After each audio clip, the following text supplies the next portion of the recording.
What's going on, YouTube? Happy Tuesday. Gotta clear up the air a little bit. You know, um, I don't mind people disagreeing with what I have to say, whatever. I don't expect everyone to agree. But when you twist my message, then I have to come out and I have to make sure that you're correct about what you're saying. Now, Turboman, for those of you who know him from my channel, you can go over to Turboman, whatever. Turboman is an advocate. I mean, this guy should be, if Materialism was on a billboard, Turboman's face should be on that billboard. I'm going to tell you why. This guy would always get upset every time I said materialism was wrong. Why would you say that? Why do I say he got upset? One, verbally he will express himself.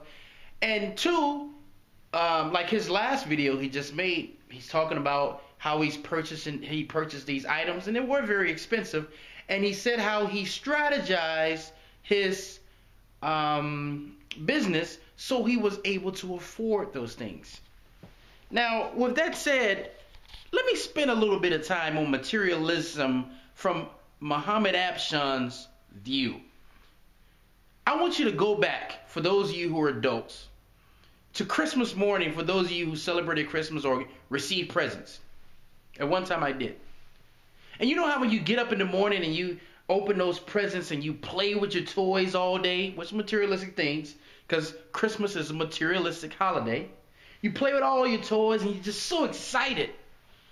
You may play with those toys for about 2-3 days. It could be a new bike, it could be whatever.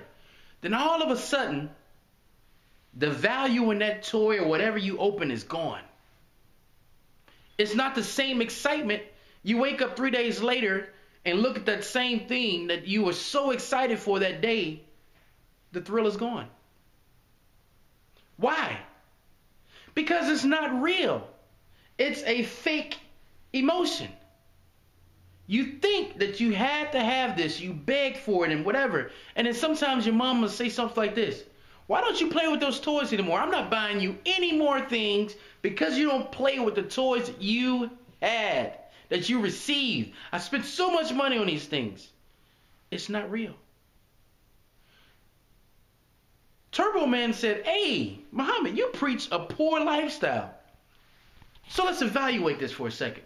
Okay, you make money from a business because in a business, it's a more accelerated rate than a job, so you're making more money there.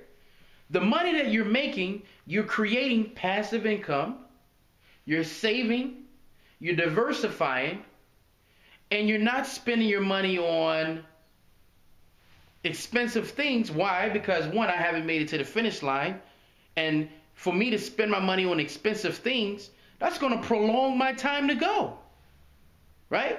So why would I spend my money on those things? Let me take you back to a lesson with the millionaire next door. You know how those guys were millionaires? Lived in middle-class neighborhoods? Didn't drive foreign cars? They can afford those cars, all right? Yeah. They just chose not to. You know why?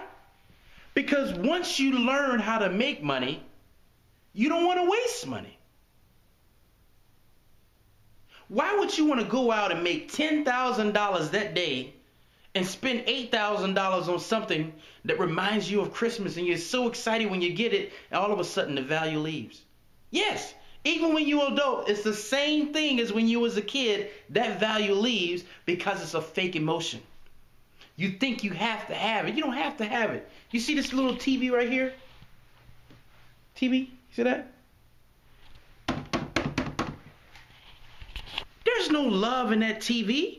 Everybody went out and had to have a plasma, the 50-inch or whatever. Now they have 80. Pretty soon they're going to have 100. Pretty soon they're going to have 200. It just keeps you trapped. And before you know it, you keep buying, you keep buying, you keep buying. You got to have it. You got to have it. You become a slave to things. This is why I don't like materialism. But I don't preach a poor lifestyle.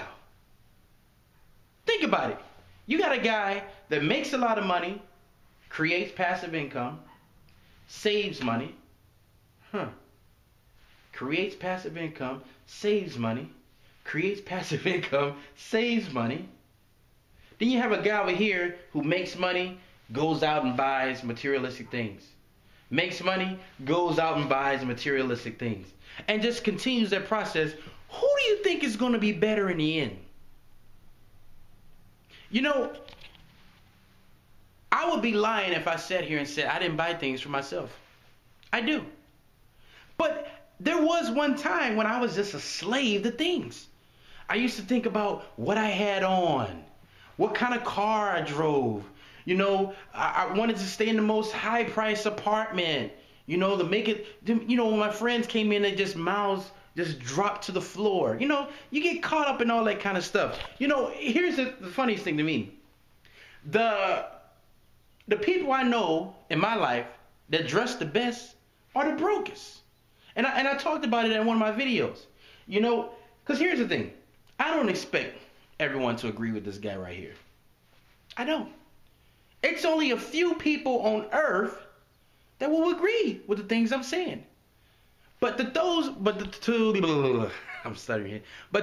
of you who are stuck in that materialistic land, hey, Godspeed. You know, and I'm going to end the video with this. I never got to ask my neighbor this question. I would pull up, and my neighbor, he's not my neighbor now, he's deceased. He shared a garage with me. I had one, this garage is four. It's divided into 4 divisions. He had 3. All was just filled with things. And he would just sit out there all day. He didn't live here. He lived somewhere else. And he would come out there and just sit out there. And sometimes I would just spend a little longer time in my car just to see what he was doing. He would actually he really wasn't doing anything to his stuff. He was just sitting there looking at it. Moving things around. He was a hoarder. It was junk piled up to the ceiling.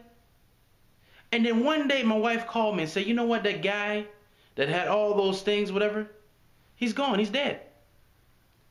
Now, who do you think has to deal with all that materialistic stuff that he bought? His kids, still to this day, he's been gone for at least 3 months now. His kids are still moving stuff away. So how did materialistic things help him? How did that add value to his life? Because I'm sure when those kids are coming and loading the trailer up and have to sit out there for hours upon hours loading things in that trailer and taking them into a estate sale, I don't see any smile on their faces. They look pretty ticked off. They're not out there continuing the process of sitting around all these things and junk and, wow, I have this and wow, I have that. I don't see them with that behavior. So let me see what you guys think. Maybe some of you guys are pro-materialism. And if you are, that's fine. Talk about it. So maybe some of you guys don't need it. I want you to talk about it also. So I just wanted to get that negative energy off of me. So put it on the video. And this is your first time watching the channel. Thank you for subscribing. Thank you for coming to visit. Hope you subscribe. Tell your friends about us. Share the video. If you like it. Thumbs up. So with that said, guys, thanks for watching again. And until next time, signing off.